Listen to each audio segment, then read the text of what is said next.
الحمد لله نحمده ونستعينه ونستغفره ونؤمن به ونتوكل عليه ونعوذ بالله من شرور أنفسنا ومن سيئات أعمالنا من يهده الله فلا مضل له ومن يضلله فلا هادي له ونشهد أن لا إله إلا الله وحده لا شريك له ونشهد أن سيدنا ونبينا ومولانا محمدا عبده ورسوله صلى الله تعالى عليه وعلى آله وصحبه وبارك وسلم تسليما كثيرا أما بعد فأعوذ بالله من الشيطان الرجيم بسم الله الرحمن الرحيم وما أرسلنا من رسول إلا ليطاع بإذن الله وقال الله سبحانه وتعالى وإن تطيعوه تهتدوا وما على الرسول إلا البلاغ المبين وقال عليه الصلاة والسلام أشد الناس بلاء الأنبياء ثم الأمثل فالأمثل. میرے دوستو بزرگ عزیزو، اللہ تعالیٰ کی طرف سے احکام مخلوق کی چاہت کے خلاف آتے ہیں. اللہ کی طرف سے احکام مخلوق کی چاہت کے خلاف آتے ہیں. اسی کو اللہ نے دین فرمایا ہے. اگر احکام آتے مخلوق کی چاہت کے مطابق تو پھر راستہ خواہش کا تھا، قربانی کا راستہ نہیں تھا. قربانی کا مطلب ہی یہی ہے کہ تمہاری چاہت کے خلاف حکم آئے. اس وقت تک قربانی قبول ہی نہیں ہوتی، اور نہ عند اللہ قبول ہوتی ہے قربانی، نہ لوگوں کے نزدیک بھی وہ قربانی قابل قبول اور قابل استعمال نہیں ہوتی. جس قربانی میں جانور کی 4 اہم رگیں نہ کٹ جائیں، 4 اہم رگیں نہ کٹ جائیں، وہ اس وقت قربانی نہ اللہ کے یہاں قابل قبول اور نہ مخلوق کے یہاں قابل استعمال. بلکہ جانور کے اندر سکون نہیں ہوتا اور اضطراب رہتا ہے جب تک 4 رگیں نہ کٹ جائیں. معلوم یہ ہوا کہ صرف فرائض کا ادا کر لینا یہ اطاعت کا کمال نہیں ہے، بلکہ فرائض کا ادا کرنا تو اسلام اور کفر کے درمیان فرق کرنا ہے. فرائض کا ادا کرنا تو کفر اسلام کے درمیان فرق ہونا ہے. فرائض کا ادا ہو جانا تو کفر اسلام کے درمیان فرق ہو جانا ہے. یہ اطاعت کا کمال نہیں ہے. یہ اطاعت کا کمال نہیں ہے کہ آدمی فرائض کو ادا کر کے یہ سمجھے کہ میں نے اسلام مکمل کر دیا. میں نے عرض کیا کہ اللہ تعالیٰ کی طرف سے احکام جو آتے ہیں وہ احکام انسان کی طبیعت اور چاہت کے خلاف آتے ہیں. اللہ تعالیٰ حکم میں ڈال کر سچائی میں آزماتے ہیں. حکم میں ڈال کر سچائی میں آزماتے ہیں کہ آیا یہ پوری طرح سے اپنے آپ کو اللہ کے حوالے کرنے والے ہیں یا نہیں.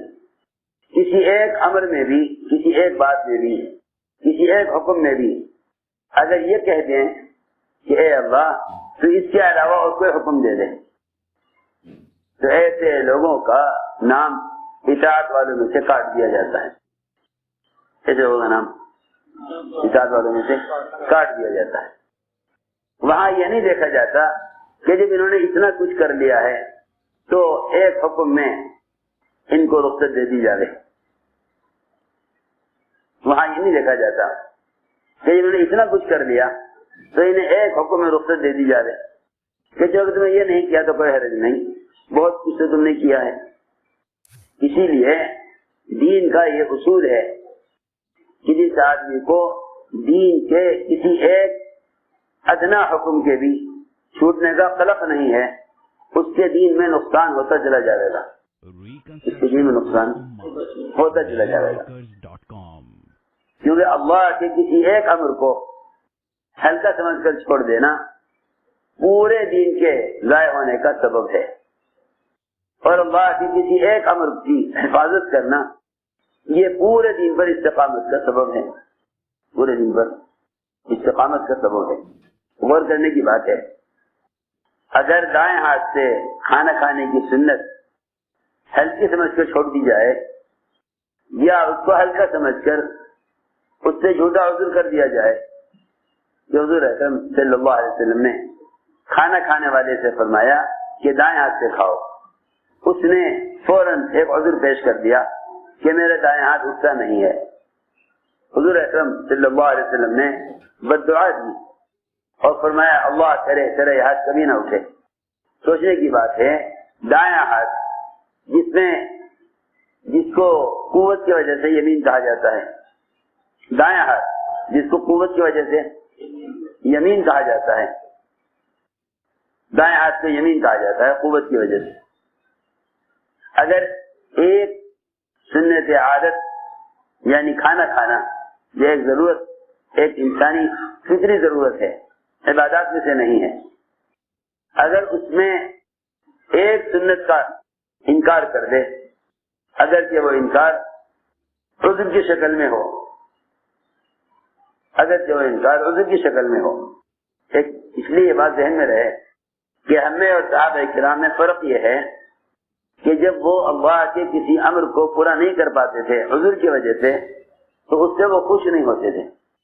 میں نے غور کیا قرآن میں واقعات میں کہ سچے اعزاز سے خوش ہونے والے منافقین ہوتے تھے، سچے اعزاز سے خوش ہونے والے منافقین ہوتے تھے، سچے اعذار پر خوش ہونے والے منافقین ہوتے تھے۔ یعنی میرا مقصد یاد کرنے کا یہ ہے کہ وہ اپنے عذر میں سچے ہوتے تھے لیکن وہ خوش ہوتے تھے، کہ ایک ایسا عذر پیش آ گیا جس کی وجہ سے دعوت کے تقاضے یا اللہ کے کسی امر سے جان بچ گئی۔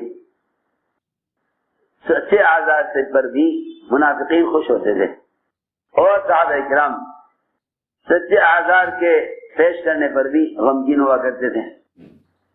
سچا عذر ہے، سچا عذر ہے، لیکن صحابہ کرام غمگین ہوتے تھے، صحابہ کرام غمگین ہوتے تھے، ایسے غمگین ہوتے تھے کہ اگر ان کو اللہ کے راستے میں نکلنے سے کم عمری کی وجہ سے روک دیا جاوے تو انہیں اس غم میں ساری رات نیند نہیں آتی تھی، یہ کہ ہمارا نام جانے والوں کی فہرست سے نکال دیا گیا، ساری رات نیند نہیں آتی تھی۔ میں نے عرض کیا کہ کھانا کھانے کی ایک سنت جو ایک ضرورت کی لائن کی چیز ہے، اس میں اس آدمی نے عذر کر دیا کہ میرا دائیں ہاتھ اٹھتا نہیں ہے اس لیے میں بائیں سے کھا رہا ہوں۔ جب ایک کھانا کھانے کی لائن کی سنت کے انکار سے دائیں ہاتھ ہمیشہ کے لیے بیکار ہو سکتا ہے، صاحب نے دعا دی اللہ کہ تیرا یہ ہاتھ کبھی نہ اٹھے، تیرا یہ ہاتھ کبھی نہ اٹھے، اللہ کرے تیرا یہ ہاتھ کبھی نہ اٹھے۔ چنانچہ روایت میں ہے کہ ان کا ہاتھ اسی وقت شل ہو گیا اور بیکار ہو گیا اور کبھی ان کی زندگی میں وہ ہاتھ ان کے منہ کی طرف نہیں اٹھ سکا، کبھی ہاتھ منہ کی طرف نہیں اٹھ سکا، کبھی ہاتھ منہ کی طرف نہیں اٹھا۔ میں نے ایک مثال دی ہے کہ یہ تو ایک ضرورت کی لائن کھانا، اس کی لائن کی بھی ایک سنت ہے، کوئی فرض و واجب نہیں ہے۔ جب ایک ضرورت کی لائن کی سنت کا یہ درجہ ہے تو فرائض کا، واجبات کا اور احکام شریعت کا درجہ کتنا اونچا ہوگا۔ انسانی صلاحیتیں اس لیے ضائع ہو رہی ہیں کہ اللہ کے احکام ضائع ہو رہے ہیں، اللہ کے احکام ضائع ہو رہے ہیں، اور اللہ کے احکام کے ضائع ہونے کی شکل یہ ہے، اس وقت اللہ کے احکام کے ضائع ہونے کی اس وقت شکل یہ ہے کہ لوگوں نے چند کاموں کے کرنے کو پورا دین سمجھ لیا ہے۔ یہ مزاج منافقین کا تھا کہ وہ دین کے احکامات حالات اور زمانے کے اعتبار سے اختیار کر لیا کرتے تھے، حالات اور زمانے کے اعتبار سے اختیار کرتے تھے. یہی سوچتے تھے کہ ہمارا درجہ ہماری حیثیت کتنے دن پر چلنے کی ہے. اس زمانے میں یہ بہت عام ہے یہ چیز کہ بھائی دیکھو ہم تو عوام الناس میں سے ہیں, عام لوگوں میں سے ہیں, ہمارے لیے جتنی دیر ہم چل رہے ہیں کافی ہے. ایسی غلطی ہوئی کہ اولیاء کا دین, علماء کا دین, عوام الناس کا دین میں درجے بنا دیے, دین میں درجے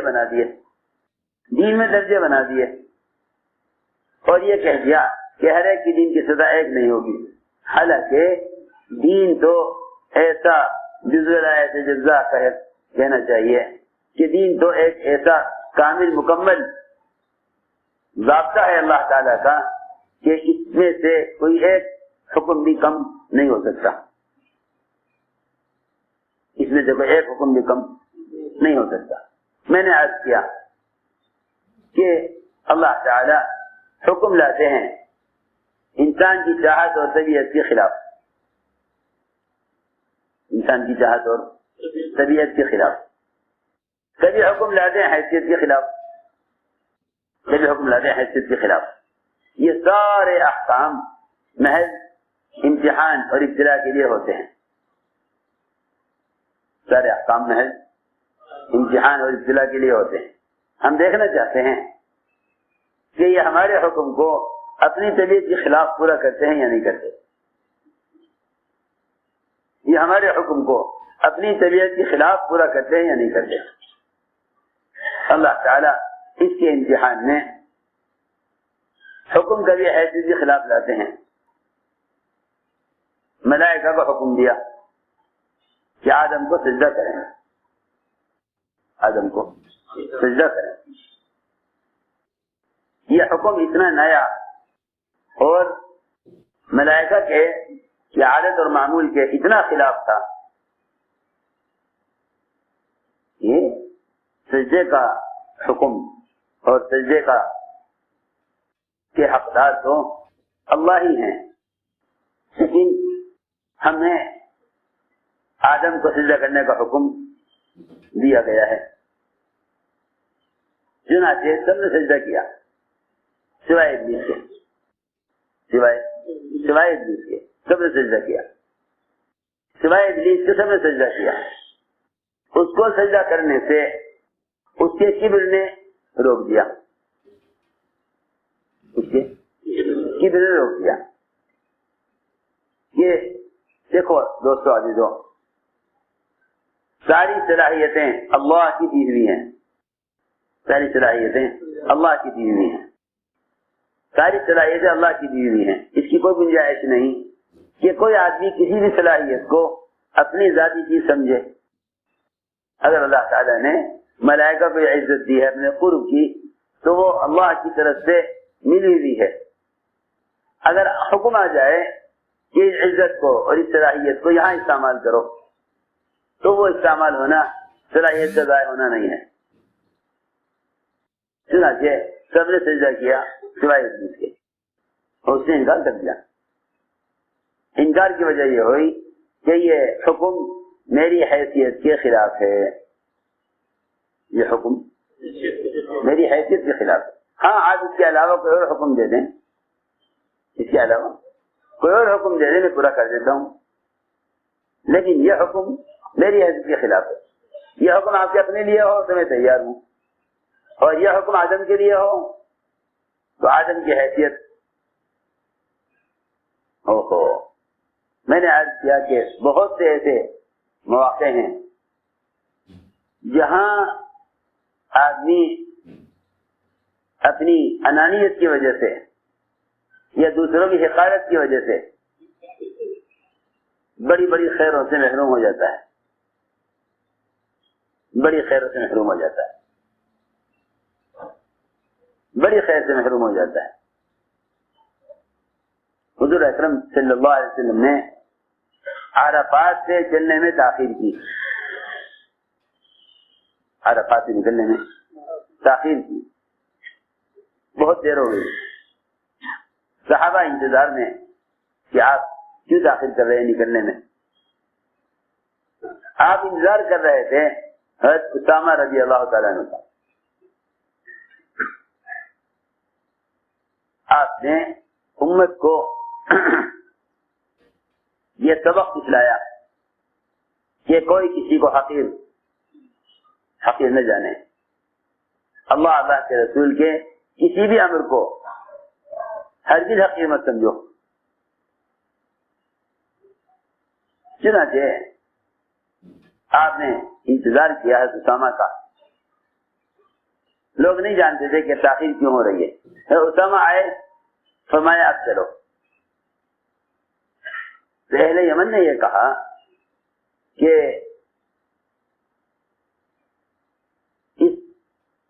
اتنے چھوٹے کی وجہ سے اور اس کے اسامہ کی وجہ سے سارے قافلے کو روکا گیا. سارے قافلے کو روکا گیا. اس پر اہل یمن نے بطور حقارت کے یہ کہا کہ سارے قافلے کو کیوں روکا گیا؟ اس کی وجہ سے روایت میں ہے کہ جو ابوبکر صدیق کے زمانے میں ارتداد آیا تو سب سے پہلے مرتد ہوئے اہل یمن. تو پوچھا گیا کہ اہل یمن کے مرتد ہونے کا کیا سبب ہوا؟ اہل یمن کے ارتداد کا کیا سبب ہوا؟ اہل یمن کیوں مرتد ہوئے؟ کیا سبب ہوا؟ بتایا گیا کہ اہل یمن کے ارتداد کا سبب حضرت اسامہ کی حقارت تھی. اہل یمن کے ارتداد کا سبب حضرت اسامہ کی حقارت. یہ اہل یمن کے ارتداد کا سبب بنا کہ ادنا کی وجہ سے اعلیٰ کو کیوں روکا گیا. میں اسی بات کر رہا تھا کہ شیطان نے انکار اس لیے کیا کہ اعلیٰ کو ادنا کے لیے سجدہ کرنے کا حکم کیوں دیا گیا. اعلیٰ کو ادنا کے لیے سجدہ کرنے کا حکم کیوں دیا گیا؟ میں نے عرض کیا کہ اللہ تعالی کی طرف سے احکام آتے ہیں انسان کی طبیعت کے خلاف. سارے احکام مخلوق کی چاہت کے خلاف آتے ہیں. اس لیے فرمایا کہ تم کسی حکم کی علت معلوم نہ کرو. کسی حکم کی علت معلوم مت کرو. تم کسی حکم کی علت نہ معلوم کرو یہ حکم کیوں ہے، بلکہ اللہ کے ہر حکم کو یہ سوچ کر پورا کر دو کہ اللہ تعالی ان احکام کی حکمتوں کو خود جاننے والے ہیں. کیونکہ اللہ تعالی انسان پر حکم کھولتے ہیں، حکمت ان احکام کی نہیں کھولتے. کیونکہ اگر کسی عمل کو اس کی افادیت کی وجہ سے کیا یا کسی عمل کو اس کی حکمت کی وجہ سے کیا تو پھر اللہ کے لیے نہ ہوا. ایسے احکام آتے ہیں جن احکام کے اندر نقصان صاف نظر آتا ہے.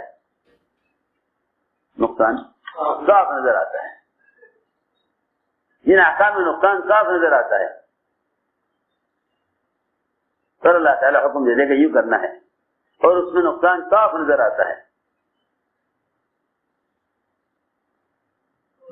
ابراہیم علیہ السلام کو حکم دیا کہ بیٹے کو ذبح کریں. انہوں نے حکم پر چھری چلا دی. نقصان صاف دکھائی دے رہا، لیکن اس کی گنجائش نہیں ہے کہ یہ پوچھا جائے کہ اس کی کیا وجہ ہے. ایسا حکم کیوں دیا جا رہا؟ کسی کو گنجائش نہیں کہ آپ حکم کی وجہ معلوم کریں. ایک صحابی جو اپنے والد سے بڑی محبت کرتے تھے اور سب سے زیادہ اپنے والد کے ساتھ اس سے سلوک کرنے والے تھے، آپ بلا کے فرمایا جاؤ اپنے باپ کا سر کاٹ کر لاؤ. روایت میں وہ دوڑے فوراً. فرمایا کہاں جا رہے ہو؟ عرض کیا آپ کا حکم ہے، باپ کا سر لانے کے لیے جا رہا ہوں. آپ کا حکم ہے. آپ نے فرمایا ہم تو یہ دیکھنا چاہتے تھے کہ محبت ہم سے زیادہ ہے یا باپ سے زیادہ ہے. اللہ اور اللہ کے رسول کے تعلق کا جو امتحان ہوتا ہے، اللہ کے رسول کے تعلق کا جو امتحان ہے، یہ امتحان اس کام میں قبولیت کے لیے شرط ہے.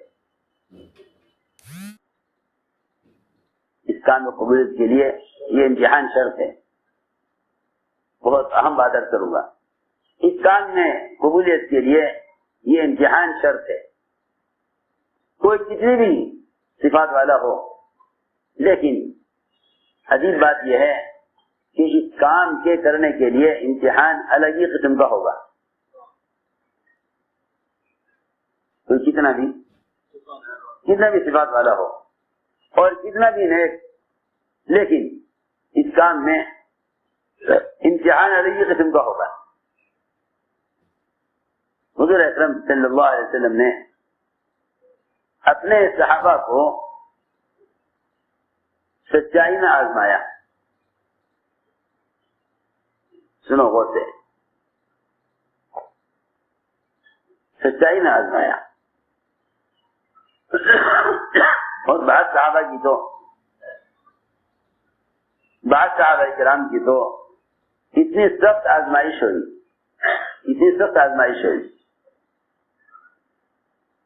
انہوں نے سارے حالات برداشت کیے، لیکن حالات سے نکلنے کے لیے نہ تو نبی کے ساتھ خیانت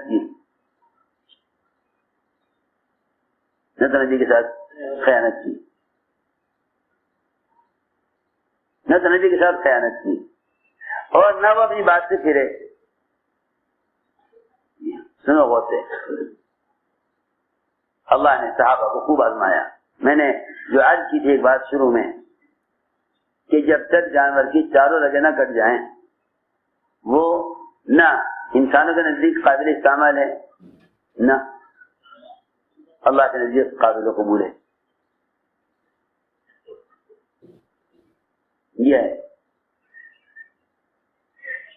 یہ بہت بنیادی بات ہے.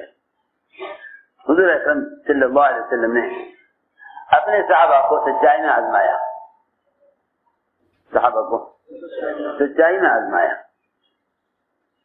بہت مواقع ایسے آئے کہ جہاں یہ دیکھا گیا کہ ان کا تعلق ان کی قوم، ان کے قبیلے، ان کے خاندان والوں سے زیادہ ہے یا ان کا تعلق محمد صلی اللہ علیہ وسلم سے زیادہ ہے.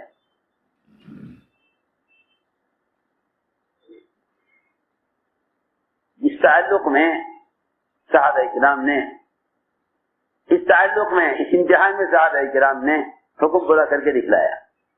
انصار کی قربانیاں صرف یہ نہیں ہیں کہ انہوں نے آپ کو ٹھکانہ دے دیا، بلکہ آپ کو ٹھکانہ دینے کے بعد جو حالات آئے ان حالات کا برداشت کرنا قربانی ہے.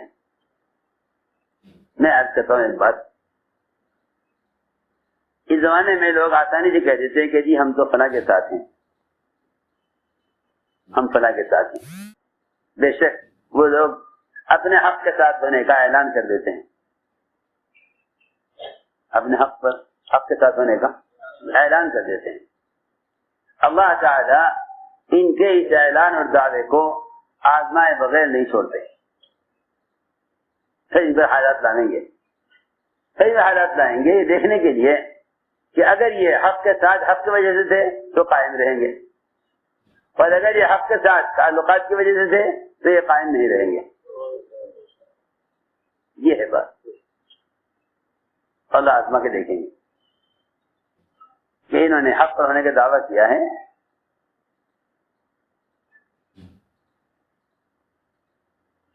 بے شمار صحابہ کے قصے ہیں کہ آدمی سچ بول دیتا ہے اور سچ بولنے کے بعد اللہ رب العزت اس کی سچائی کو آزمانے کے لیے حالات آتے ہیں. سچ بولنا تو آسان ہے کیونکہ آدمی نہیں جانتا کہ سچ بولنے کے بعد حالات کیا آئیں گے. سچ بولنے کے بعد حالات کیا آئیں گے, حالات کیا آئیں گے سچ بولنے کے بعد. سچ بولنا کمال نہیں ہے, سچ بولنے کے بعد آنے والے حالات پر جمنا یہ کمال ہے. اطاعت اصل یہ ہے. سچ بولنے میں آدمی کو بعض مرتبہ بظاہر کوئی رکاوٹ نظر نہیں آتی سچ بولنے میں, سچ بول لیتا ہے, پھر حالات آتے ہیں.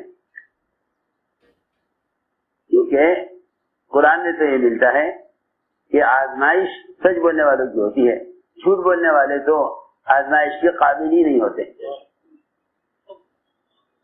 جھوٹ بولنے والے تو جھوٹ بولنے والے تو آزمائش کے قابل ہی نہیں ہوتے. آزمائش تو صرف سچ بولنے والوں کی ہوتی ہے. جتنے منافقین نے اگر آزار پیش کیے, آپ نے سب کے آزار قبول کر لیے, سب کے آزار سب کو قبول کر لیے کہ ہاں بھائی ٹھیک ہے ٹھیک ہے ٹھیک ہے. یہ نے سچ بولا, آ کر صاحب نے مالک کر دیا, اللہ نے سچ بول دیا کہ سچی بات یہ ہے کہ مجھے کوئی عذر نہیں تھا اللہ کے راستے میں نکلنے سے. آپ نے فرمایا جاؤ دیکھو اللہ تعالی کی طرف سے تمہارے بارے میں کیا فیصلہ آتا ہے.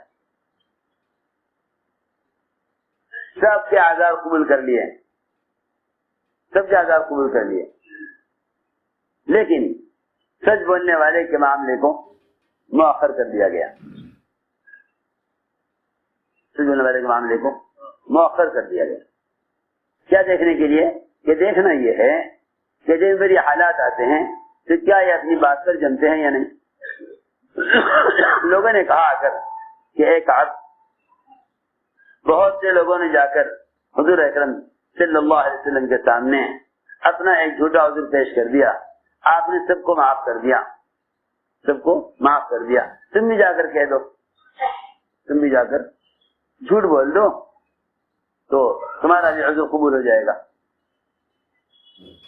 کہنے لگے, میرے جی میں آئی کہ جب سارا مدینہ مجھ سے ناراض ہے تو پھر مجھے چاہیے کہ میں اپنی بات سے پھر جاؤں اور جا کر کوئی جھوٹا عذر پیش کر دوں. پھر خیال یہ آیا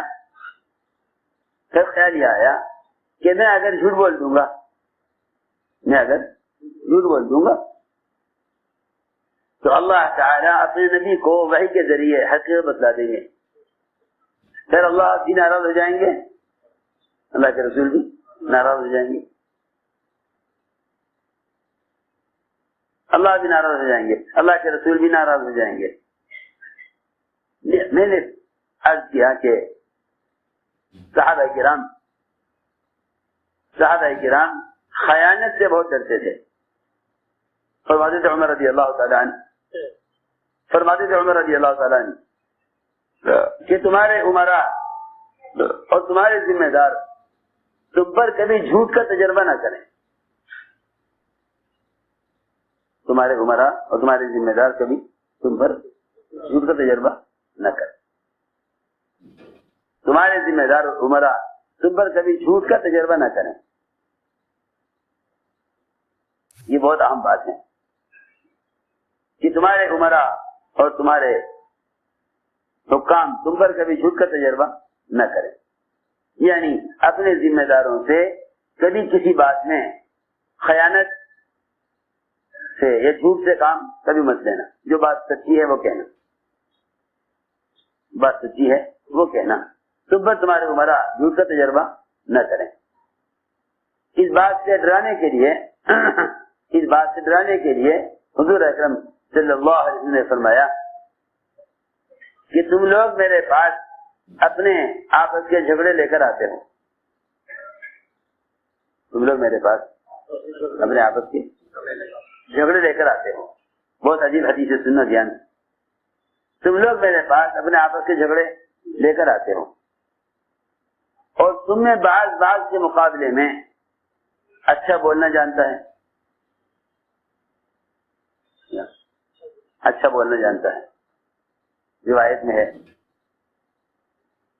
الحن بالقول, یعنی بہت طریقے سے بولنے والا. اس لیے کہ اس واقعے میں کعب بن مالک خود فرماتے ہیں کہ مجھے بولنا آتا تھا, مجھے بولنا آتا تھا اور میں اپنی بات کی قوت، اپنے کلام کی قوت سے اپنی بات کو منوا سکتا تھا. لقد اوتیت جدلا، یہ مجھے بات کرنے کا طریقہ، مجھے بات کرنے کا طریقہ آتا تھا، میں چاہتا اپنی بات کو منوا لیتا. تو یہ فرمایا حضور اکرم صلی اللہ علیہ وسلم نے کہ تم میں بعض کے مقابلے میں اچھا بولنا جانتے ہیں، تم اپنا جھگڑا میرے پاس لے کر آؤ اور میں تم میں سے اچھا بولنے والے کی بات کو سن کر اور اس کی بات سے متاثر ہو کر اور اس کی بات پر یقین کر کے میں اس کے حق میں فیصلہ کر دوں. اس کے حق میں کسی عجیب بات، اس کے حق میں فیصلہ کر دوں تو میں خوش نہ ہو کہ میں نے اپنی بات سے اپنی چاہت کے مطابق فیصلہ کرا لیا. وہ خوش نہ ہو، کیونکہ اگر میں اس کے حق میں فیصلہ کر رہا ہوں اس کی ظاہری بات کو سن کر اور وہ آدمی حق پر نہیں ہے، تو فرمایا کہ وہ خوش نہ ہو کہ میں نے اس کے حق میں فیصلہ کر دیا، بلکہ میں نے اس کو جہنم کا ٹکڑا کاٹ کر دے دیا.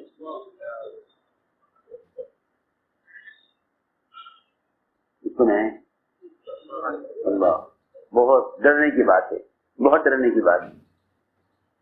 روایت میں ہے انما افعل قطعا من نار، وہ یوں نہ خوش ہو کہ میرے حق میں فیصلہ ہو گیا، میں اس کو جہنم کا ایک ٹکڑا کاٹ کر دے رہا ہوں.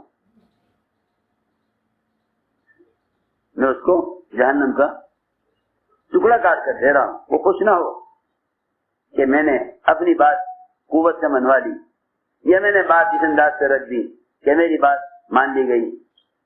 وہ خوش نہ ہو، میں اس کے لیے جہنم کا ٹکڑا کاٹ کر دے رہا ہوں. یہ بات اس لیے آپ نے فرمائی تاکہ ہر ایک ڈرے اس بات سے، ہر ایک اس بات سے ڈرے کہ ہم کسی بات کو ایسا گھما کر پیش کریں، کسی بات کو ایسا گھما کر پیش کریں جس سے ہمارے حق میں فیصلہ ہو جائے. سنو تو صحیح سے عجیب بات، یہ بات کیسے گھما کر پیش کریں کہ جس سے ہمارے حق میں فیصلہ ہو جائے کہ نہیں. مومن جھوٹ نہیں بولا کرتا، مومن جھوٹ نہیں بولا کرتا، کہ مومن جھوٹ نہیں بولتا. جھوٹ بولنے والے کون ہوتے ہیں؟ اللہ اکبر. قرآن نے یہ کہا ہے کہ جو دین میں فتنہ پیدا کرنا چاہتے ہیں، جو دین میں فتنہ پیدا کرنا چاہتے ہیں، وہ ہمیشہ اپنی بات کو گھما کر اور اپنی بات کو حقیقت سے ہٹا کر پیش کریں گے. جو لوگ فتنہ چاہتے ہیں وہ بات کو گھما کر پیش کریں گے، بات کو گھما کر پیش کریں گے. عجیب بات ہے قرآن کی.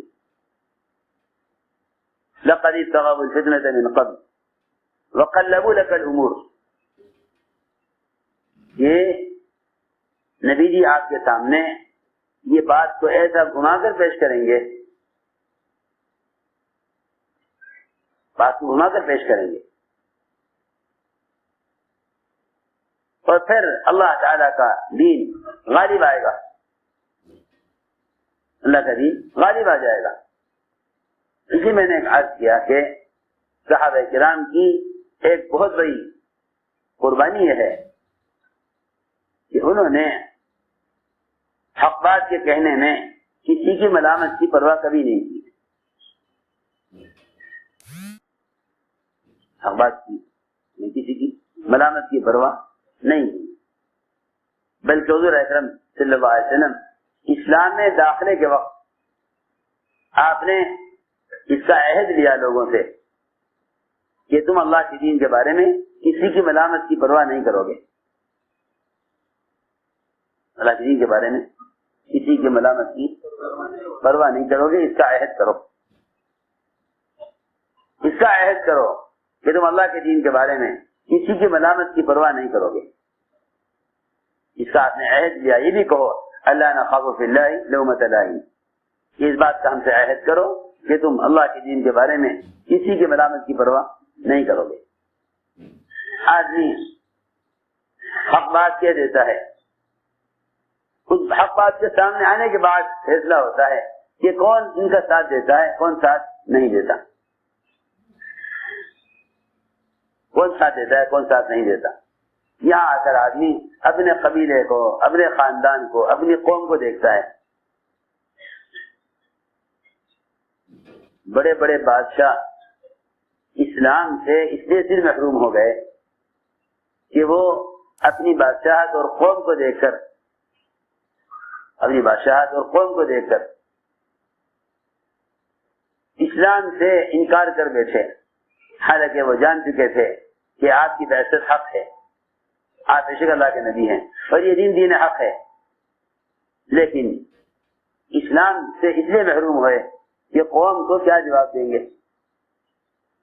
قوم کو کیا جواب دیں گے۔ اسلام سے اس لیے محروم رہے کہ قوم کو کیا جواب دیں گے۔ اسی لیے سعد بن معاذ رضی اللہ تعالی عنہ، حضور اکرم صلی اللہ علیہ وسلم نے ان کی قوم کا فیصلہ انہی کے ذمہ کر دیا، ان کی قوم کے بارے میں فیصلہ انہی کے ذمہ کیا۔ ساری قوم اس امید پر کہ ہمارے سردار ہیں، ہمیں ان سے محبت ہے، انہیں ہم سے محبت ہے، اور یہ جو بھی فیصلہ کریں گے وہ فیصلہ ہمارے حق میں ہوگا۔ اللہ اکبر۔ ایک طرف پوری قوم، ایک طرف پوری قوم، ایک طرف پوری قوم اس امید پر کہ ہمارے حق میں فیصلہ کریں گے ہمارے سردار، ایک طرف اکیلے محمد صلی اللہ علیہ وسلم۔ یہ دیکھنا یہ ہے کہ تم پر تمہاری قوم اور تمہارے قبیلے کا تعلق غالب ہے یا محمد صلی اللہ علیہ وسلم کی محبت غالب ہے۔ دیکھنا یہ ہے، دیکھنا یہ ہے کہ تم پر محمد صلی اللہ علیہ وسلم کی محبت غالب ہے یا قوم کا تعلق، قوم کی محبت غالب ہے۔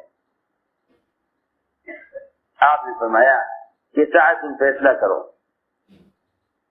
اور جو تم فیصلہ کرو گے وہ فیصلہ ہم مانیں گے۔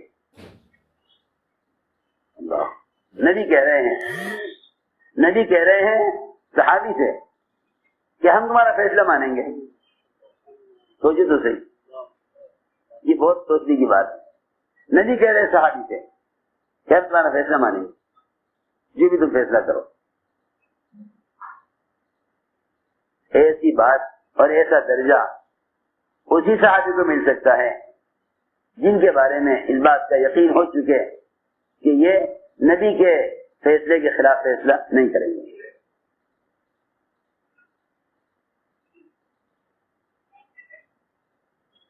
بہت اہم بات ہے، بہت اہم بات ہے۔ یہ لوگ یہ دیکھتے ہیں کہ ہاں بھائی بات تو بالکل ٹھیک ہے، 100% ٹھیک ہے، لیکن ہماری قوم، ہمارا قبیلہ، ہمارے دوست، ہمارے متعلقین وہ کیا کہیں گے؟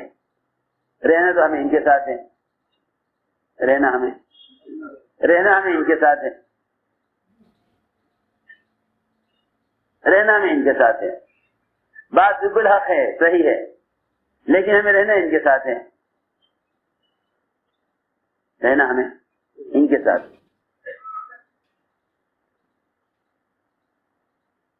اس لیے حضرت سعد رضی اللہ تعالیٰ عنہ پر آپ نے فیصلے کو ان پر کر دیا، سعد جو فیصلہ کریں، ایک طرف ساری قوم، ایک طرف آپ صلی اللہ علیہ وسلم۔